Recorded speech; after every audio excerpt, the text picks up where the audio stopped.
දැනට නිරීක්ෂණය කර තිබෙන කරුණු අනුව විද්‍යාඥයින් තාවුරු කරගෙන තිබෙන්නේ ග්‍රහකයේ හැඩරුව අයිස් හොකී ක්‍රීඩාවට යොදා ගන්නා හොකී පක් එකක් වැනි ස්වරූපයක් දක්වන බවටයි.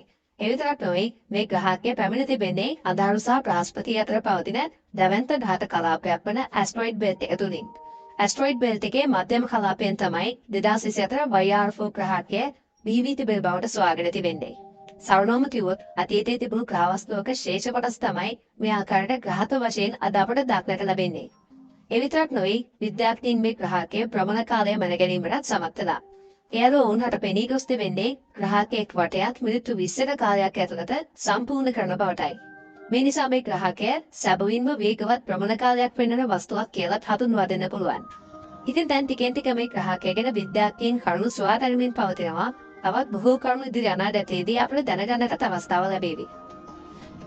ඇමරිකාවේ බටහිර වර්ජීනියා ප්‍රාන්තයේ පිහිටුවා ඇති ක්වීන් බැංක් තුරේක්ෂිය භාවිතයට ගනිමින් බෙතුවක් කලකට නිරීක්ෂණය කර ඇති විශාලතම අණුකවලාව සොයා ගැනීමට විද්‍යාඥයින් පිරිසක් සමත් වුණා.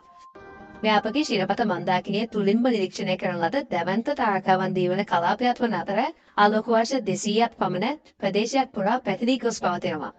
සූර්යයා සමග සංසන්දනය කරලා බැලුවොත් සූර්යාගේ ස්කන්ධය මෙන් 160 ගුණයක පමණ ස්කන්ධයක් මේ අණුක වලාව තුළ පවතිනවා. ඉතින් ඇත්තටම මෙවැනි වලාවක් තුළින් අපට ඇති ප්‍රයෝජනය කුමක්ද? සැබවින්ම මෙවැනි වලාවක් සොයා ගැනීමේදී තාරකා විද්‍යාඥයින් හට අණු බිහිවන ආකාරය පිළිබඳ වැඩිදුර අධ්‍යයනයට අවස්ථාව උදා වෙනවා. තාරකාවක් බිහිවන්නේ කොහොමද කියන එක ගැන ඔයා දන්නේ නැත්නම් මම ඒ ගැන වීඩියෝවක් සවිස්තරාත්මකව කරලා තිබෙනවා. දැන් මේ උඩින් දෙන ලින්ක් එකෙන් එම වීඩියෝව අපට බලන්න පුළුවන්. මේ වගේ අණුක වලාවන් තුළ වැඩි වශයෙන් අන්තර්ගතව තියෙන්නේ හයිඩ්‍රජන් වායුවයි. සාමාන්‍යයෙන් තාරකාවන් බිහිවීමටත් හයිඩ්‍රජන් වායුව ප්‍රබල වශයෙන් පැවතීම මූලික සාධකයක්.